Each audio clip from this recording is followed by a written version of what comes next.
Graham, can you do your song? What we start now? Yeah.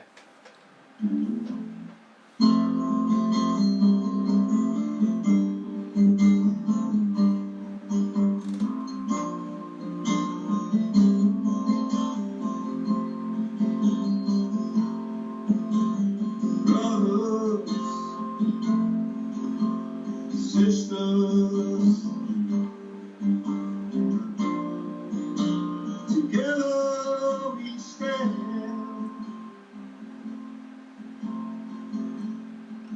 And if you ever weary, I will be there to lend a hand. You can call me day or night, and I would never lose my fight. All I want is what is right. You call me a millennium jackknife. Forwards, we keep pushing, and I know we won't have long to wait. All I know, the time is near, and we'll push it at the gate. You can call me day or night, and I would never, ever lose my fight. All I want is what is right, and I am a millennium jackknife. You can threaten me, you can beat me, but you can take everything I own. But you can't take my desire for my country to stand alone. You can call me day or night, and I would never, ever lose my fight. All I want is what is right. They call me a millennium jackknife.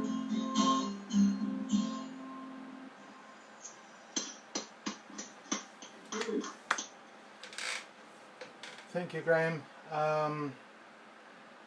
Hello, everyone. This is the People's International Chat Show. Kind of like a special edition. We will have the usual talk show in a bit. We received some bad news yesterday that one of our good friends, John Colbert, who has been sick quite a bit and quite a while, sadly passed away. Personally, John, I've only met him once. Known Sandra, his wife, quite a bit longer. Known her for years. John I only met once, but he couldn't be nicer. He opened his home to me last October for when I came over for the All in One Banner March and S&P conference. And he didn't need to, but he opened his home to me, and I was ever thankful for that. Like I said, sadly he passed away, and he will sorely be missed. And what we would like to do now is to do a wee bit of a tribute to John. In my opinion, a true freedom fighter. Um, and having said that, a true freedom fighter, and that's what he was in my opinion. I contacted great Kevin Gore if I could use his song Freedom Fighter to go along with this photo montage of John to pay tribute to a great man, and which was sadly taken away from us far too early. Let us start the montage now.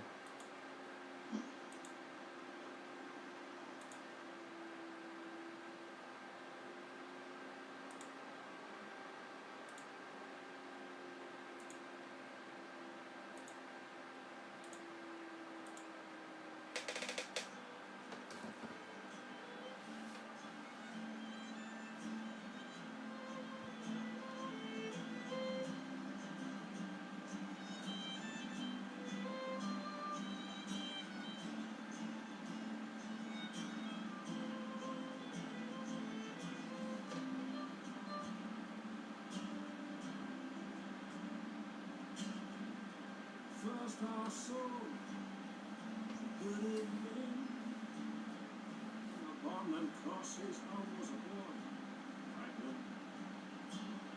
The white supremacists, they terrorized me.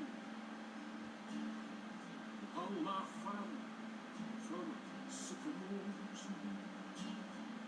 Yes, took the violence, lived by the sword. Was my way until I found my Lord. Malcolm X, Geronimo, freedom fighter, no show my name now. William Wallace, James Connolly, our rebels in justice. Never always.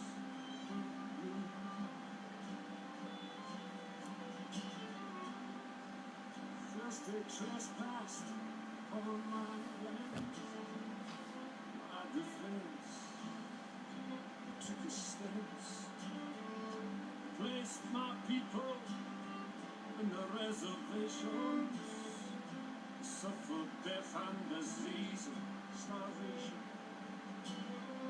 When every promise the blue coats broke, 300 brains, a letter of votes. Malcolm X, Geronimo, freedom fighter, they'll say my name. William Wallace, James Connolly, rebels and justice. Never always.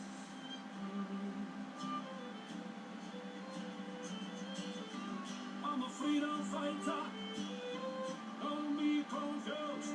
Don't call me a terrorist because I refuse to see my people oppressed and displaced because of their color, their culture, race. I will not be silenced, will not be contained, whilst people suffer for another man's gain.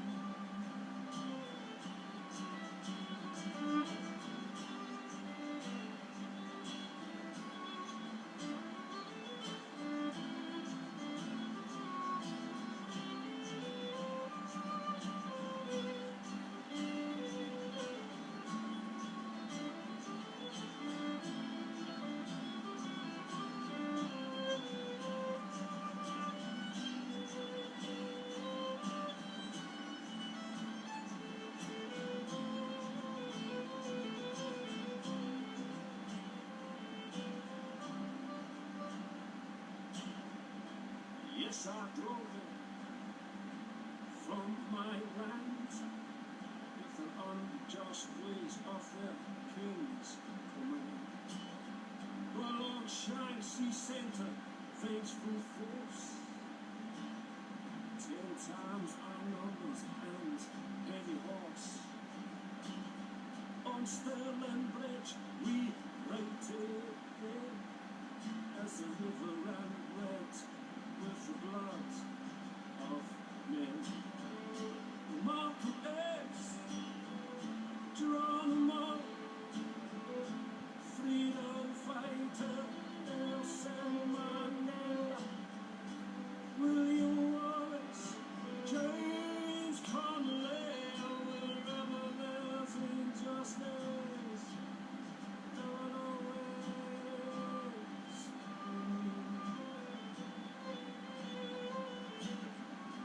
With my comrades out of bed, I was executed in Carlin and Jim. But a martyr of the king, I lit the fire, I flew the flame. For a people struggle for liberation, freedom, country, vote for an occupation.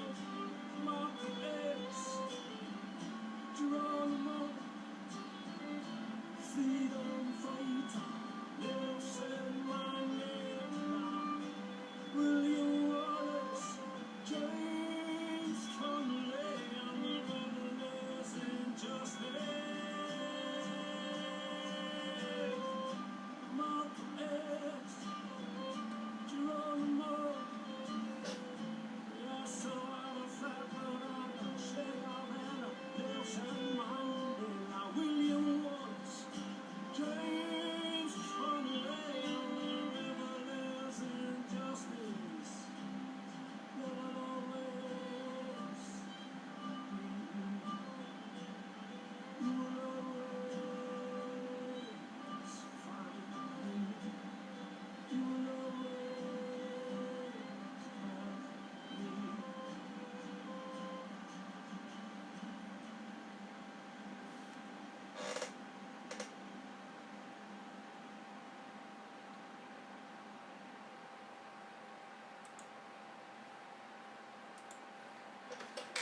Right, guys.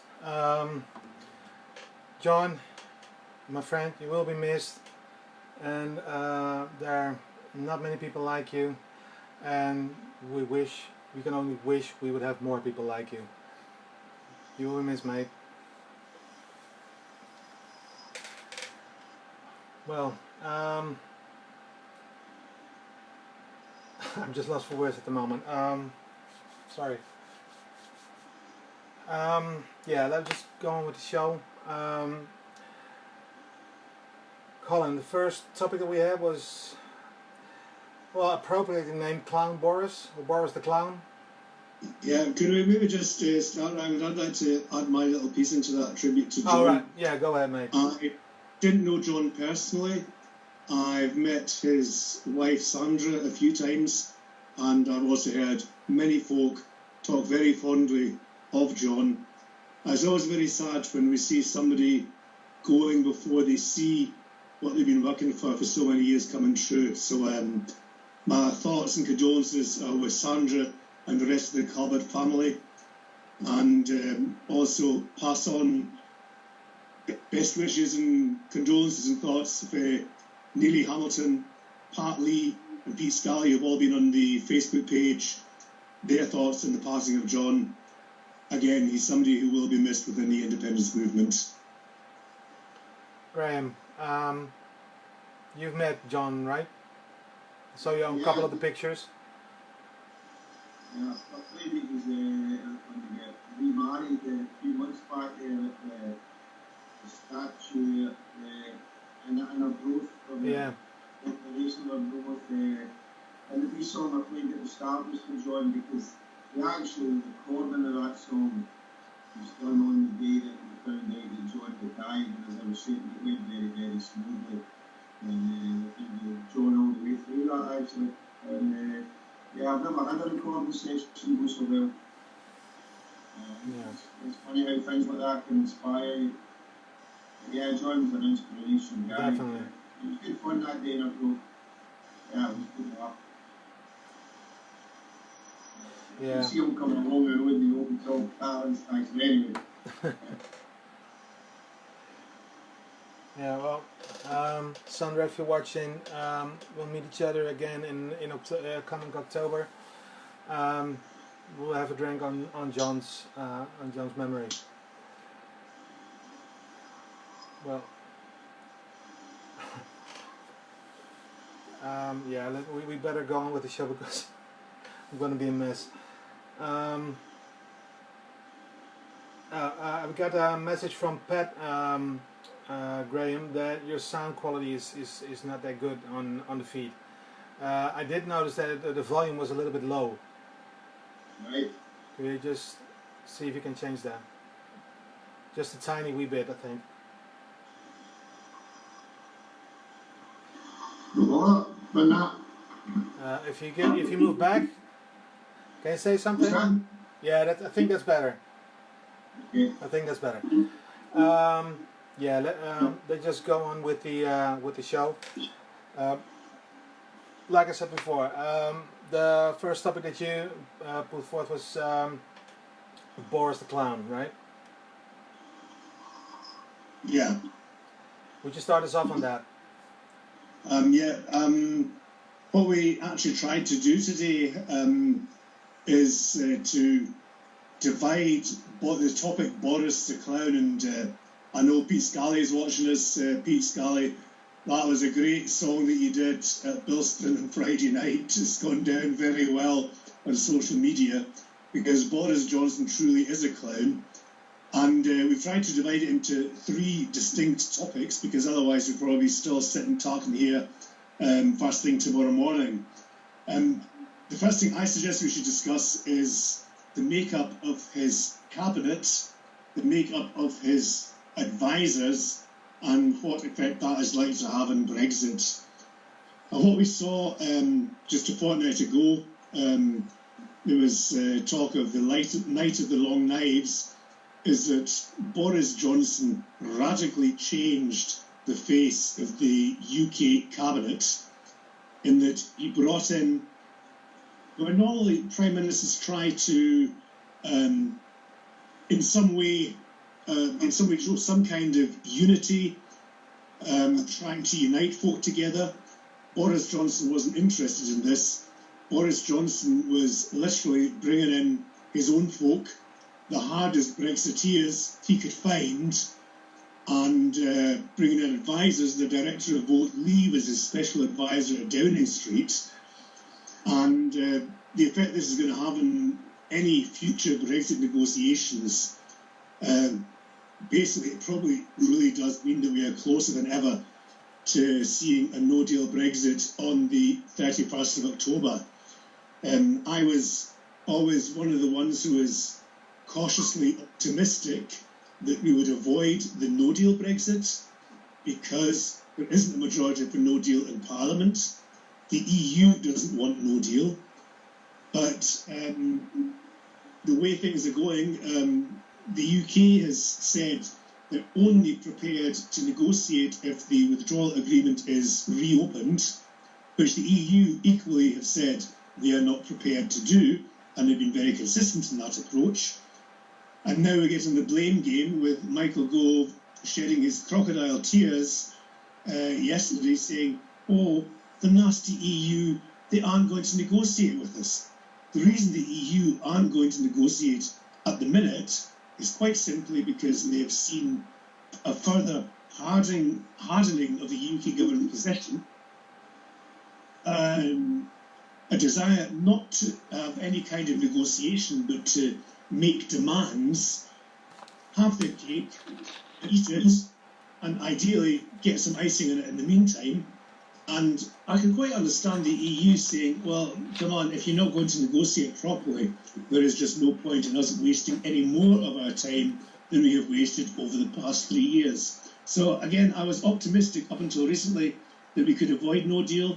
Now I'm starting to think that could be the reality we are all facing on the 31st of October. Well, I personally think that the EU were done with it and done with the whole situation even before Boris came to so-called power.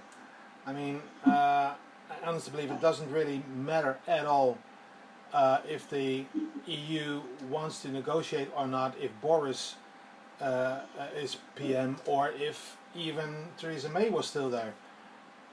In my opinion, they're just fed up with the whole situation, I think. And I think we've been seeing over the whole process, we saw Theresa May put out her red lines very quickly, and she wasn't going to budge.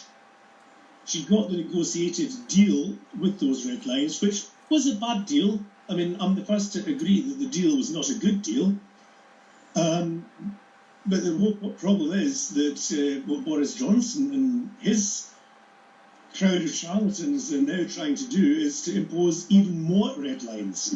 And it's perfectly normal, in my mind, that the EU just turns around and says, come on, if that's the way you're going to go about things, then just get to it. Yeah. Graham, what's your thought on that? Not much to add, really. I mean, yeah, it was, for me, from a year or so ago, it was always going to be a no deal. Just the arrogance of the Tory government, and right from the word go, they'll have to negotiate because they can't do without us. And they were just acting like children to me, and have been for 6 months. You know, like a little child that says, can I have, no, can I have, and they keep going on. We keep going back to the EU and saying, oh, you need to negotiate. They keep saying, no, we're not doing it. And then they keep saying, oh, you're not being fair, you're not renegotiating. They've laid out their position. The Tory government have said they want to leave, and they've said, well, that's fine, you can leave. You either leave without a deal, or we can give you this deal. Take it or leave it. And it's been that way for the best part of a year now. The English media and the Tory government are all playing the same game. Oh, they'll blink, they'll blink, they'll blink. They've never looked like blinking to me, and they're certainly not going to blink now, because they wouldn't look particularly good if they blinked now.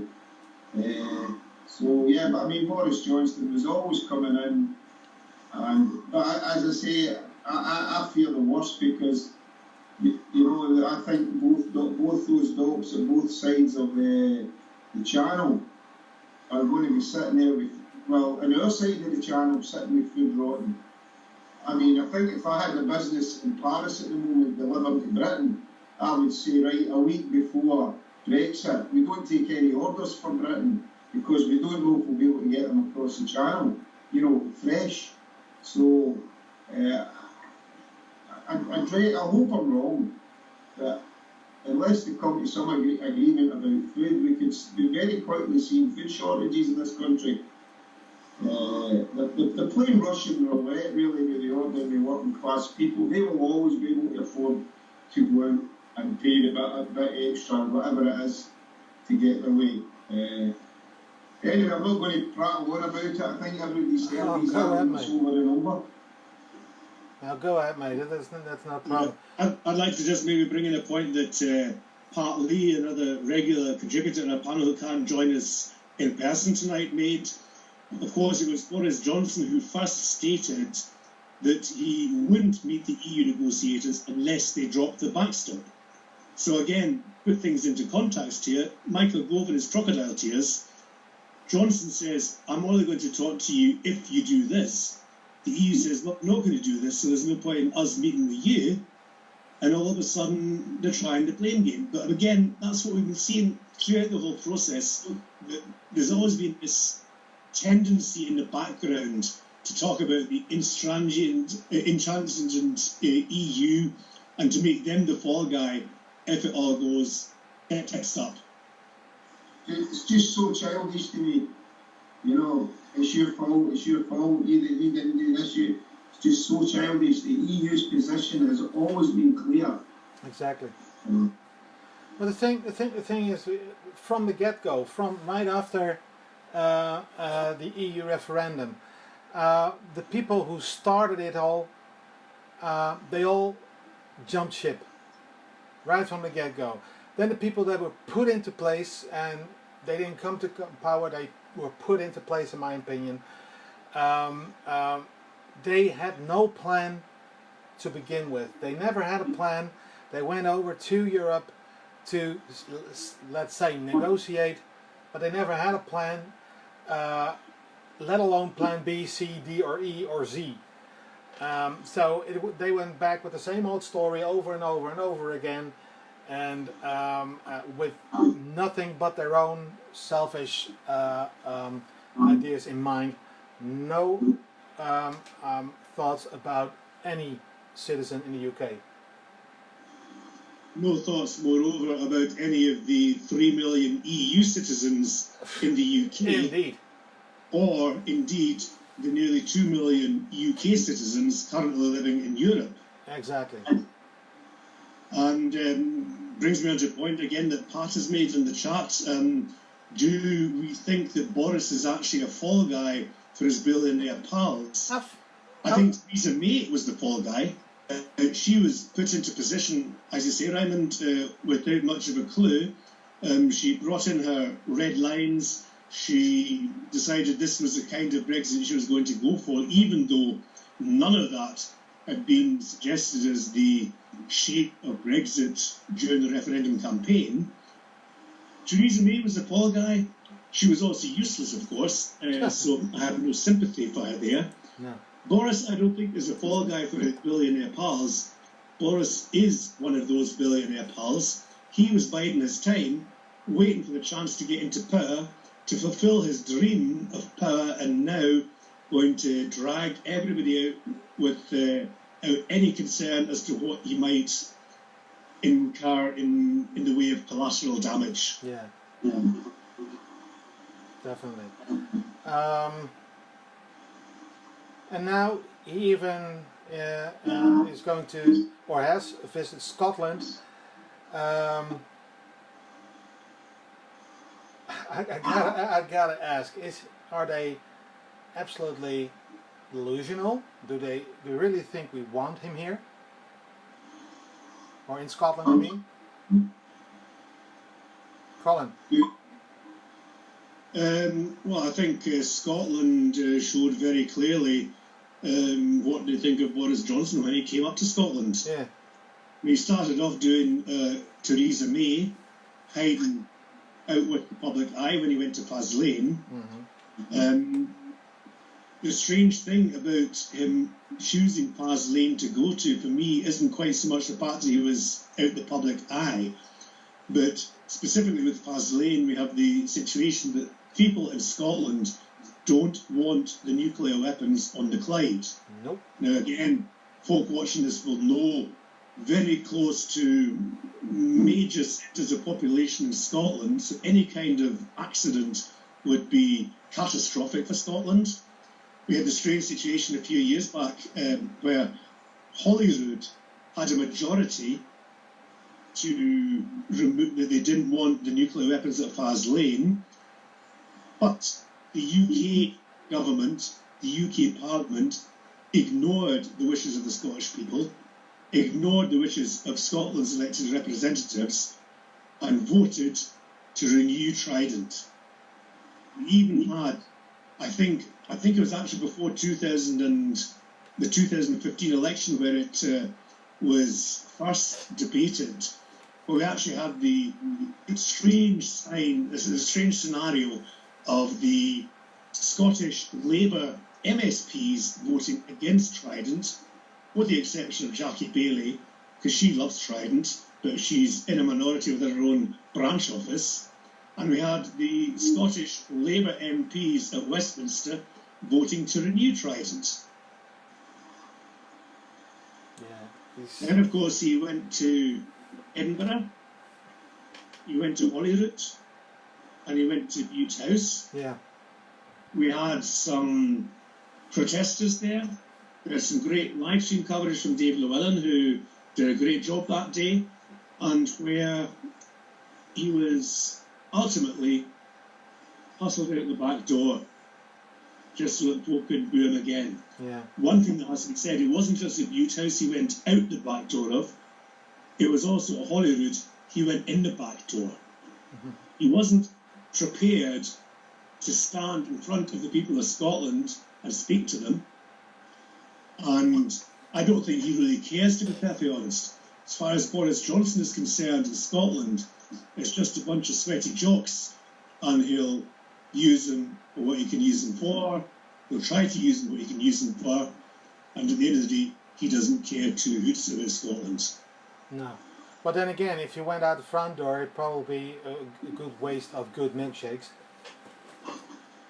I wouldn't waste a good milkshake on Boris Johnson. No, exactly. If I'm going to buy a good milkshake, I'm going to drink it. I'm not going to waste it out. Exactly. But I also saw this video of him in England being booed out of the sea. It was like really moved away from the public there as well. Like, He wasn't very popular in Wales either. no. But of course, what we saw in social media and mainstream media is that in Scotland, he was booed because he was English, because the independence movement is anti-English. There was no comments in that sense when he was booed in Wales or when he was booed in England. Unbelievable, yeah. Graham, any comments on that? On Boris's visit? No, I don't think he had. I think we know the people of Scotland don't want Boris Johnson or Tory governments. I think we find that out any time there's an election. It just staggers me that these people seem to think with such a fantastic minority that they can speak for the people of Scotland, you know. Yeah. Well, We don't want them, we never have, not for 70 years, so... Well, that basically brings me to the next part of the topic. What do you think are the effects of Boris coming to power on independence? Like, including the latest poll. What's your thought on that, Colin? Like, my view, I think Boris coming to power is going to be the greatest thing towards Scottish independence in my book. I mean, nobody likes him. So now you have a choice of choosing independence or choosing Boris. I don't think we have the choice between independence or Boris.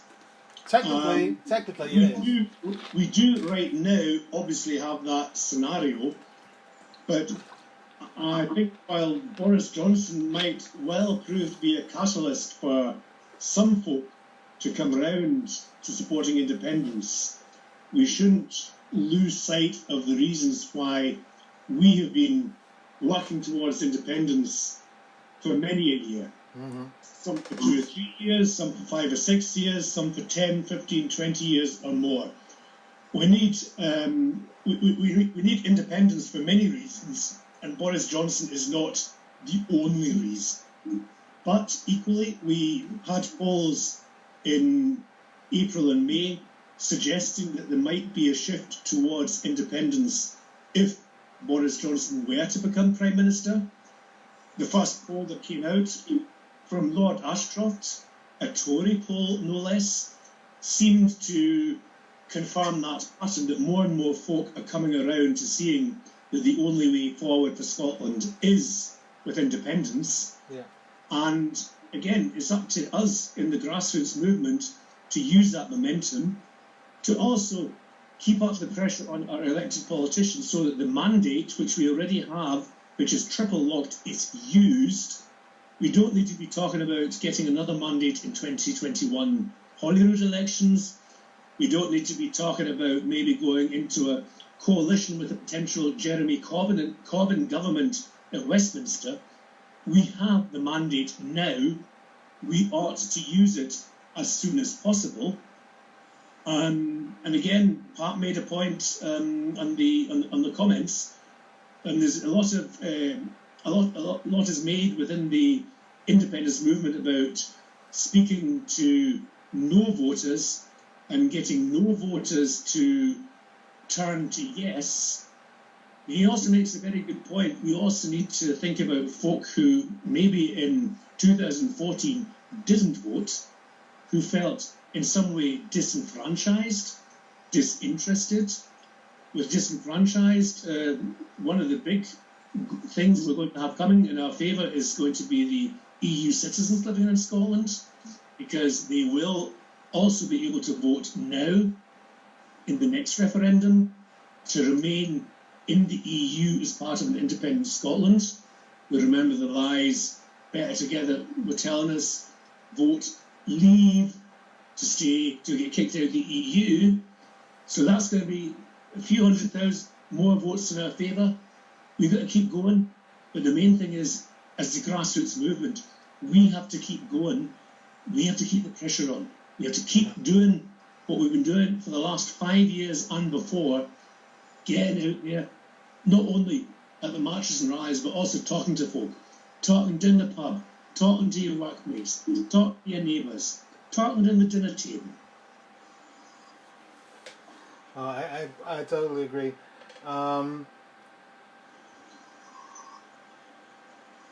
Like Pat said, that Boris probably is a godsend to certain people within the yes movement. Like here, Boris' bounce has only been felt in Scotland by soft nose. He has been an absolute gift, and I think he has a point there. We have to use that gift, though. Oh, definitely. Graham, what's your thought on that? What influence has that Boris been chosen Prime Minister has on the support for Scottish independence? Yeah, it's pushed it up another few percent. And the thing is, it never goes back. No. You know, when we started the last campaign, we were at 24-25%. We got to 45%. We've slowly been moving it up to 50%. They're now saying 52 without taking the youngsters into account or the EU nationals. And I think it's probably higher than that, but it never goes back. No. It's only going to keep going one way. He's been good for us. As Colin said, you know, he's not the only thing that's been good for us or caused this. But every little bit helps, and Boris has been a little bit that's helped. Yeah. So yeah, we're above the 50% now, and I don't ever see slipping back now. No, hell no. If it were to slip back, then something has terribly gone wrong. But I don't see it happening. I mean, people are starting to open their eyes, in my view, now to what the Yes movement has been saying all along about the Tory government, and especially now with Boris at the helm.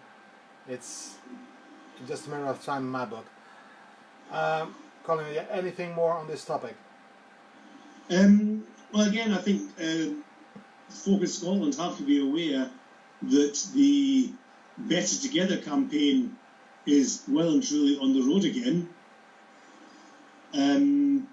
We've already seen the UK government in Scotland rebranding of the Scottish office.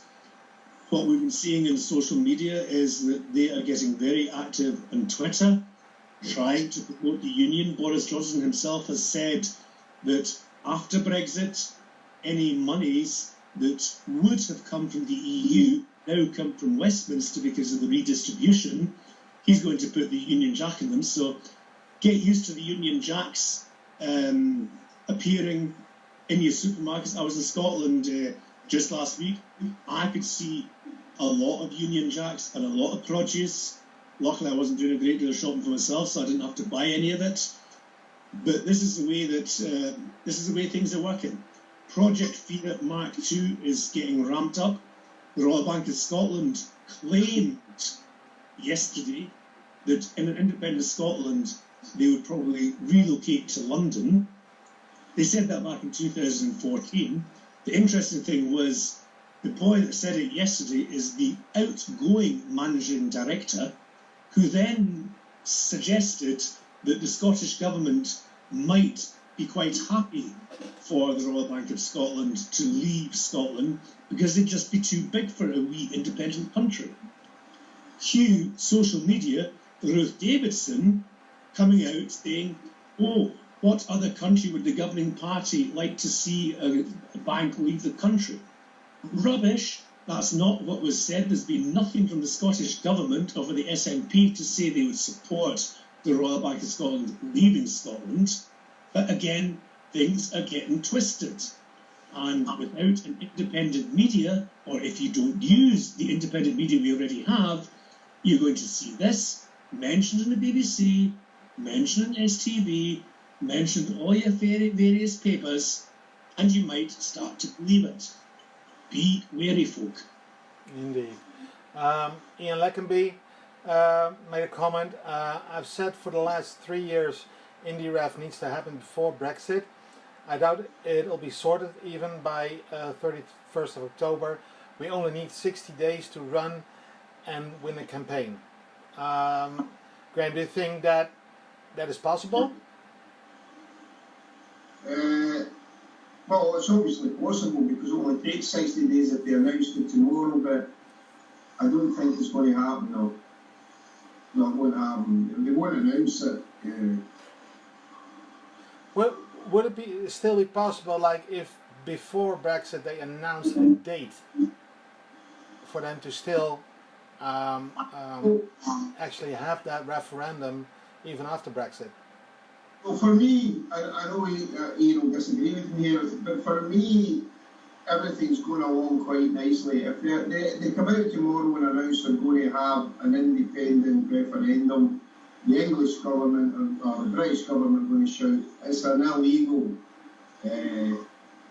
referendum. Now we know it's not, but that's what they're going to shout. And they're going to shout, we don't recognise it, we don't recognise it, and all the no voters are going, we're boycotting it, and it's going to be undermined. So that again, that's just my opinion. That's how I would see that playing out. I have to see, Colin, your take. Yeah, I think we're in a wee bit of a grey zone here. Personally, I would agree with what Ian Leckenby says. I think we really need to have the independence referendum before Brexit. We have the triple locked mandate. Triple locked mandate, specifically with the Holyrood elections, was a material change in circumstances.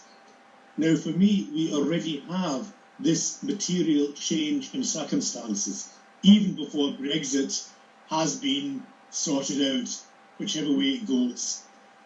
There are folk, especially within the SNP, elected politicians, who say, well, we have to wait until after Brexit, because only when Brexit kicks in, for example, on the 1st of November, having been pulled out with no deal, only then do we have the material change in circumstances.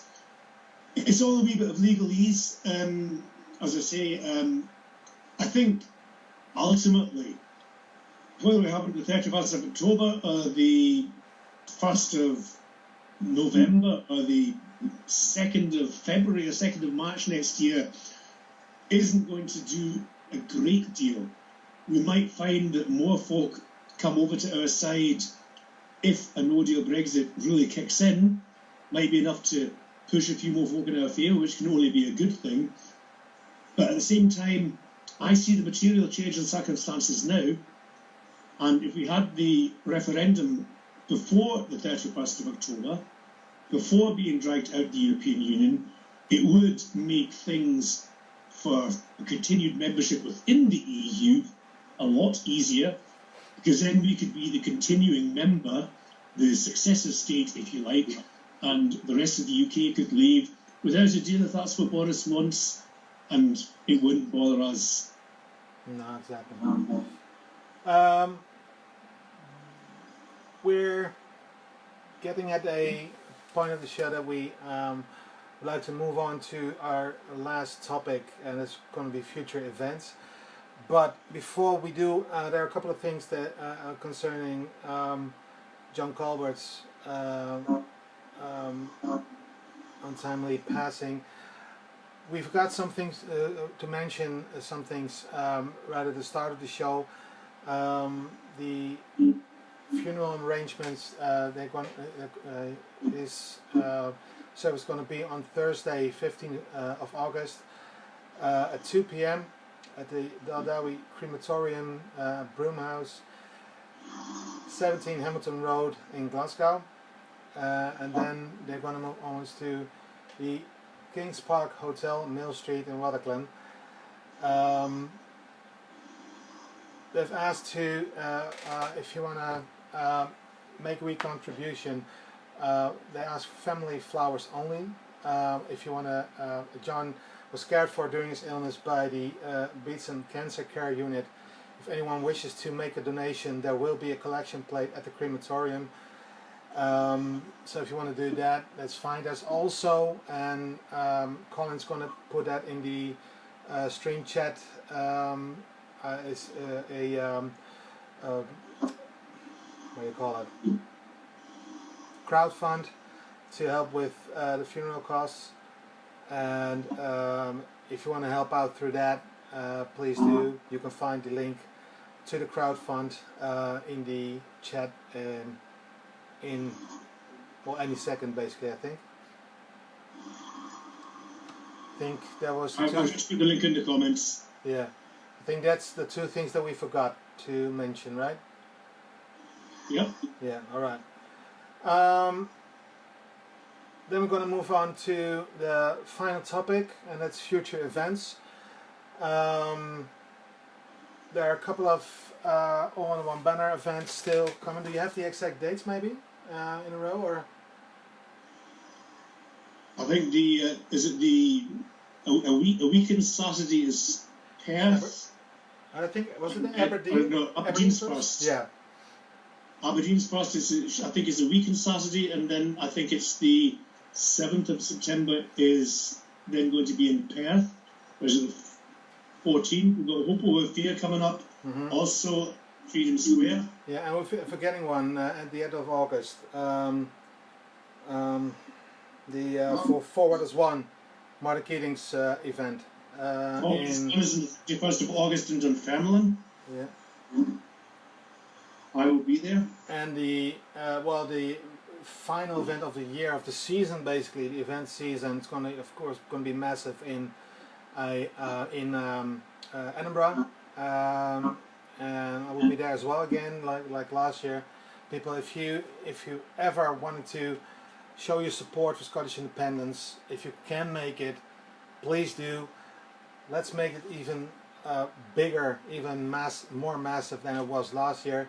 Last year we had about 190,000 people there, and trust me, when you walk up to, if we're going to have the same route, of course, but if we're going to have the same route, and you walk up to Arthur's Seat, and you see that mass of saltires on Arthur's Seat, it's bloody amazing. It's going to take your breath away. So, if you ever wanted to attend the event you haven't yet, please attend that event. That's going to be massive.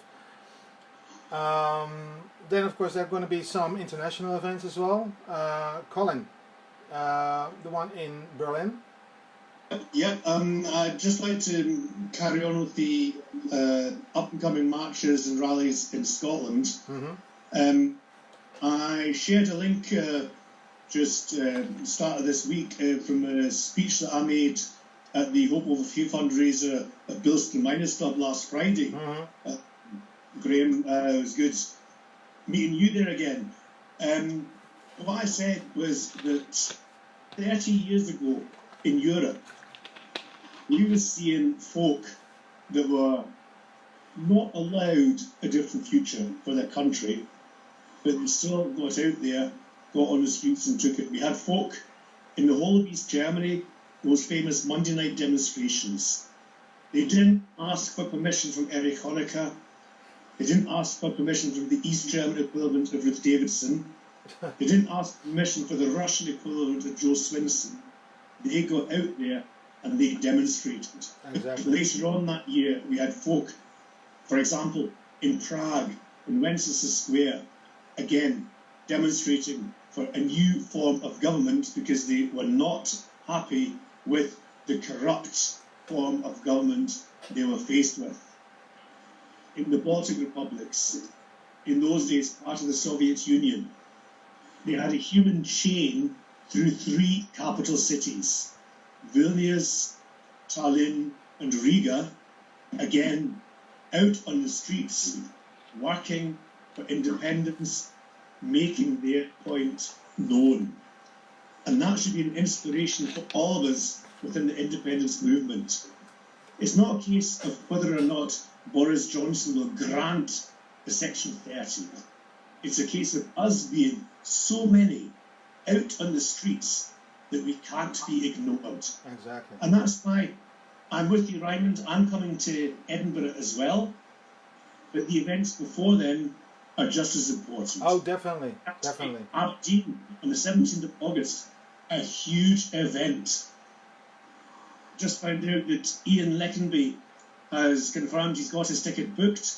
He'll be streaming via the People's Doorstep referendum page the march and the rally, as he's been doing in so many events this year already, Exactly. and will continue to do so.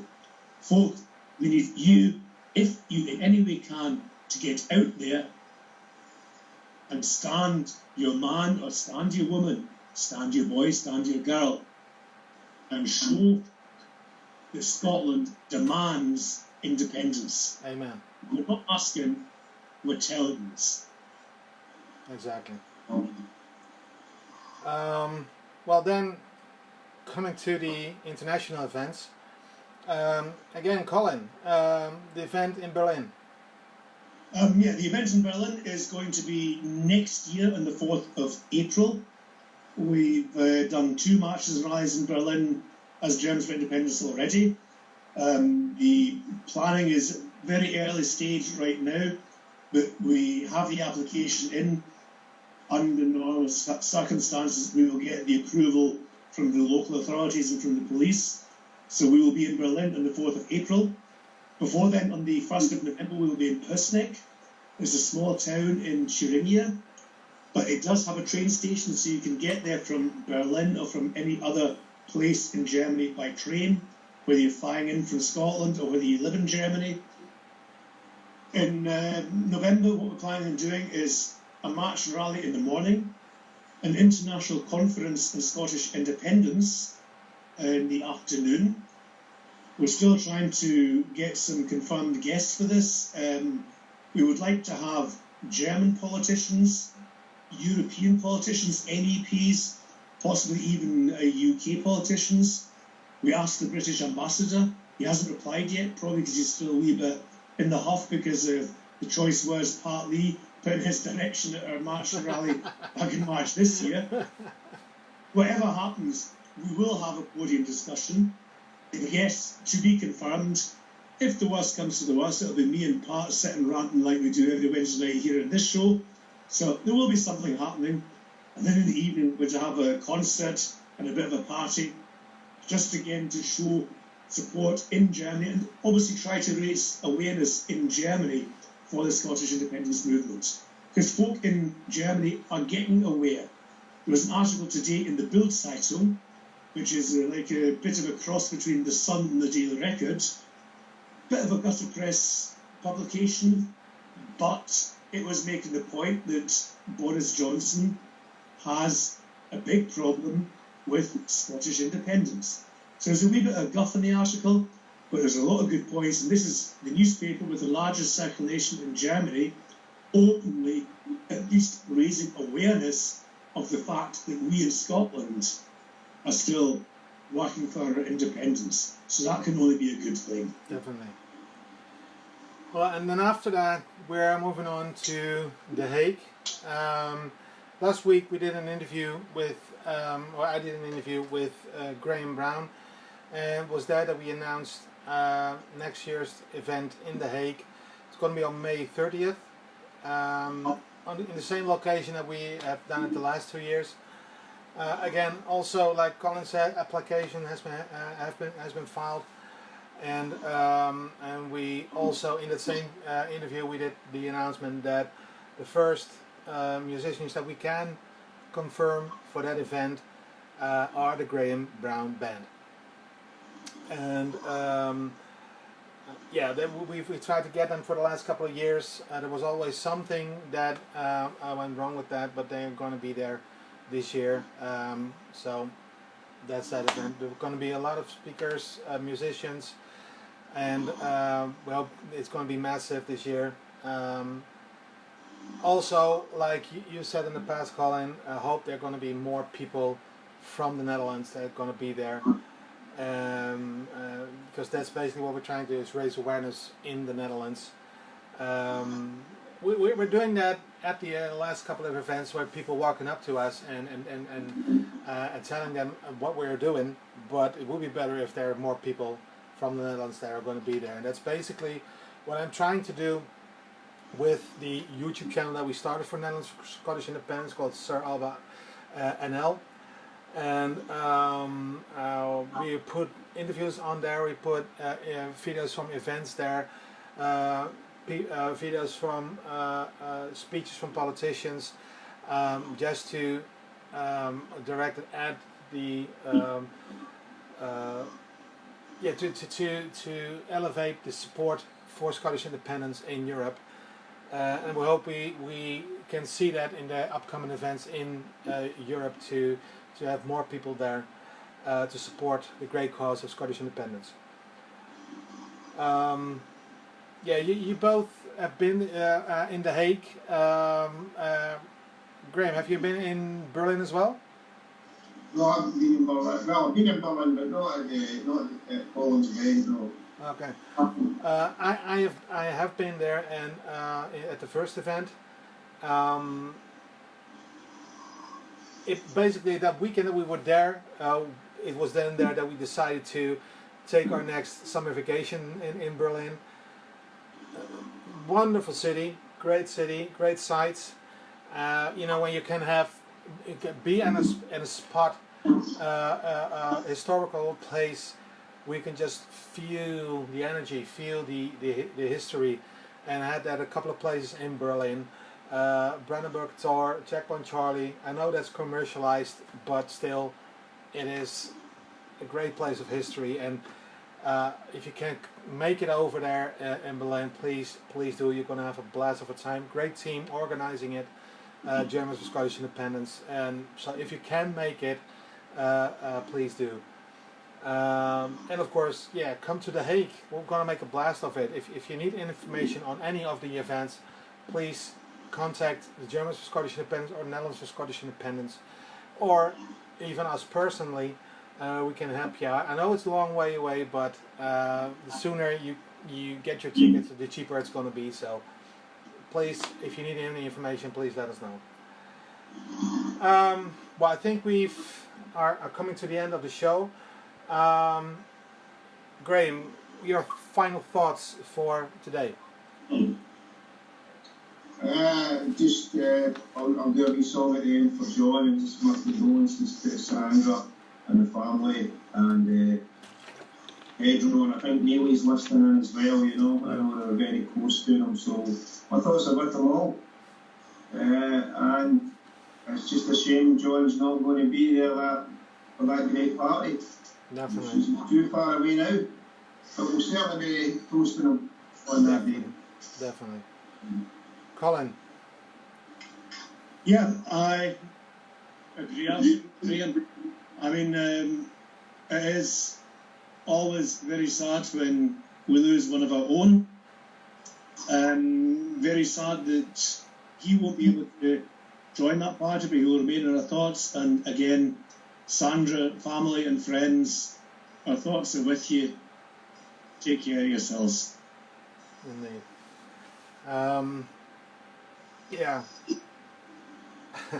Get choked up again. John will be sorely missed. Like I said before, wonderful person, great man, and a true freedom fighter in any sense of the word. And the Yes movement might be a little bit less because you're gone, but we'll hold the fort for you, mate, and we will see Scotland independent. Sandra, again, my heart goes out to you, thinking of you. My thoughts are with you and the entire family, and like I told you before, if there's anything you need, please let me know. You know where to find me. This has been the People's International Chat Show. Hope to see you all and hear from you next week. If any time you need anything discussed, if you want anything discussed, if you want to be on the show, please let us know and we'll make it happen. Graham, would you send us off? Yeah, I'll do the vow for John. Awesome. You're not okay? Yeah. Yes, that's okay. Go tell your friends it's time to take our country back. We have the will, we have the need. There will be no turning back. Scotland, I vow to set you free. This is our land, this is our right. This is our destiny. Go tell your friends it's time for change. We have no remorse. 300 years of fighting it's finally run its course. Scotland, I vow to set you free. This is our land, this is our right. This is our destiny. Go tell your friends their country is calling out to them. It's not too late to have a change of heart. For what is right in the end.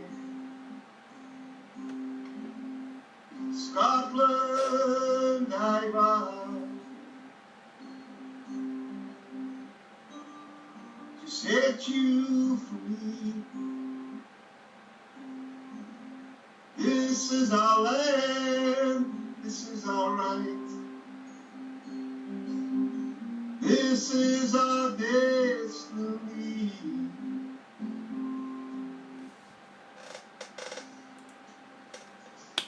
And you keep in mind, Awesome, mate. Thank you.